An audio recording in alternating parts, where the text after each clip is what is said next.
रात की 1 बज रहा है, फिर भी हम वीडियो बना रहे हैं। खैर ये बात छोड़िए, आप लोगों को जो बोलना चाहता हो वो ये बात है। एक बहुत अच्छी अमल है।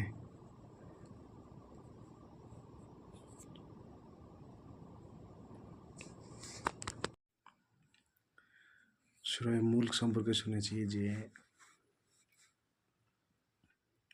কেউ যদি সূরা মুলক পাঠ করে রাত্রে শোয়ার সময়, তাহলে কি হয়, সে ব্যক্তির জন্য সেই সূরাটি কি করে আল্লাহর কাছে গিয়ে আল্লাহর সাথে মানে ঝামেলা করে, মানে ঝগড়াঝাটি করে, কীরকমভাবে যে আল্লাহকে গিয়ে বলে যে হে আল্লাহ, তুমি আমাকে কোরআন থেকে মিটিয়ে দাও, আর নাহলে সেই ব্যক্তিকে ক্ষমা করে দাও। তাহলে কোনো এক মুসলমানের জন্য এটা বিশাল বড় ব্যাপার।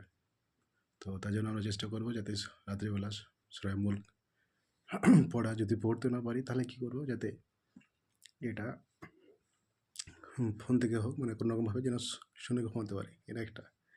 আর আরেকটা জিনিস যে হজরত মোহাম্মদ সাল্লাল্লাহু আলাইহি সাল্লাম বলেছেন যে মানে কিয়ামতের আগে দাজ্জালের ফিতনা সবথেকে বড় ফিতনা হবে, সেটা।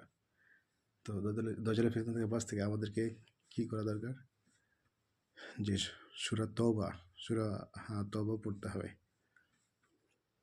তো এটা আমরা খেয়াল রাখবো ইনশাল্লাহ। এটার উপরে আমরা আমল করার চেষ্টা করবো। আল্লাহ তুমি ওদেরকে আমল করতে করো। আমি